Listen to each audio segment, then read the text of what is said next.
പരിധി പബ്ലിക്കേഷൻസ് പുറത്തിറക്കിയ പഴുത്ത ഇലകൾ എന്ന കഥാസമാഹാരത്തിൽ പ്രസിദ്ധീകരിച്ച കഥ സ്വാതന്ത്ര്യ സമരം. രാവിലെ തന്നെ പാചകത്തിൻ്റെ തിരക്കിലായിരുന്നു ആനി.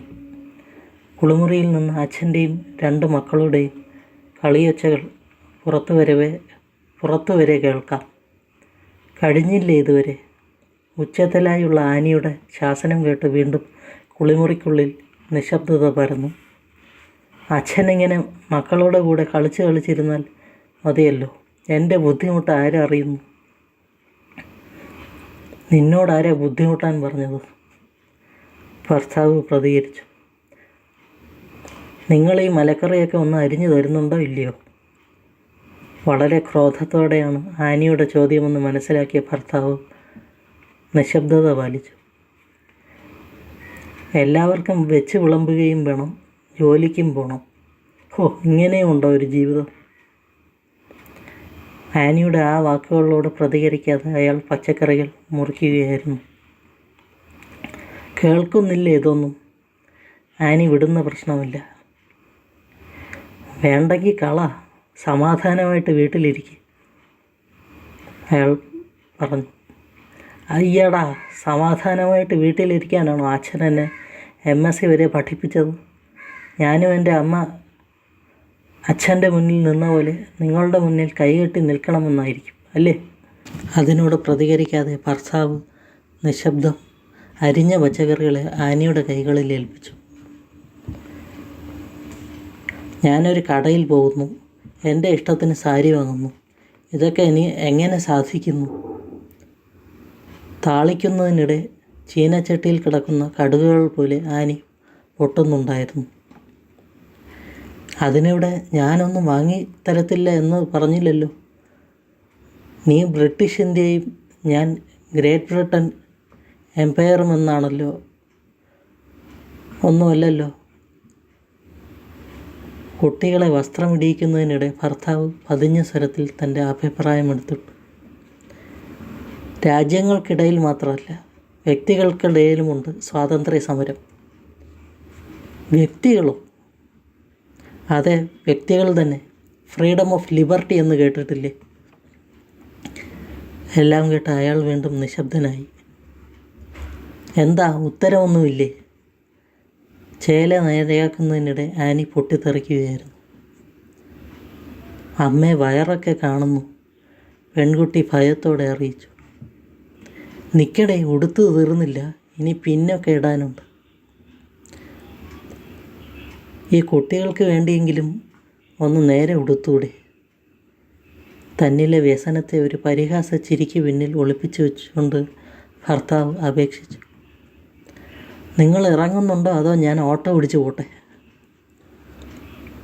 എല്ലാവരും വീടിന് പുറത്തിറങ്ങവേ അവരെ നോക്കി നിന്ന ജൂലി വാലാട്ടുകയായിരുന്നു.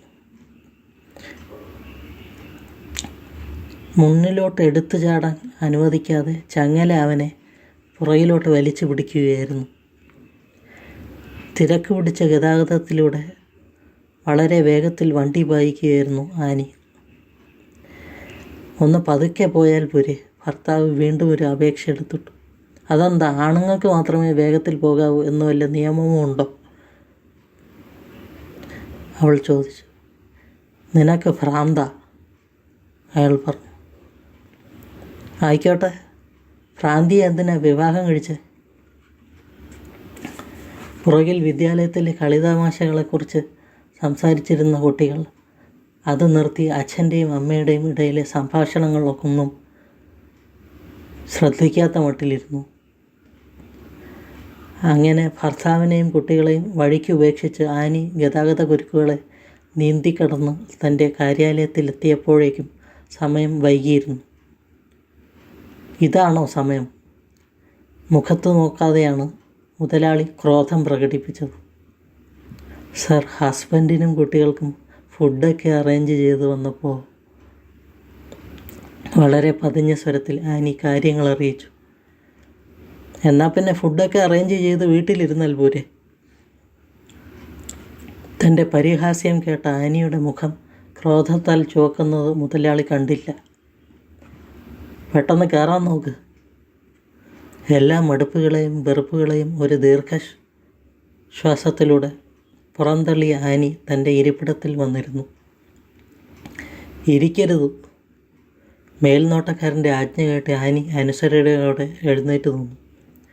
പുതിയ MD ഇൻസ്ട്രക്ഷനാണ്. ലഞ്ച് ബ്രേക്കിൽ അകത്തു പോയി ഇരുന്നോളൂ. ഇവിടെ കസ്റ്റമർ വരുന്നിടത്ത് ഇനി നിൽക്കുവാനേ പാടുള്ളൂ, അയാൾ അറിയിച്ചു. ഓക്കെ സർ, ആനി സമ്മതിച്ചു. പിന്നെ ഡ്രസ് കോഡിൻ്റെ കാര്യത്തിൽ ചില മാറ്റങ്ങളൊക്കെ വന്നിട്ടുണ്ട്. അത് പ്രമീള പറഞ്ഞു തരും. Okay sir.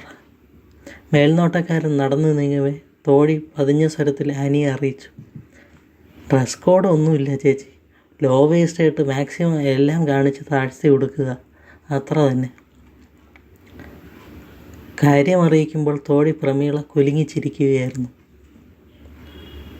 അതെങ്ങനെ ശരിയാവും?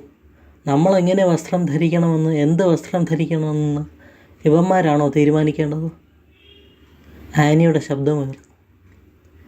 ചേച്ചി പതുക്കെ പറ, ഇതിലെന്താ ഇത്ര കാര്യമുള്ളത്?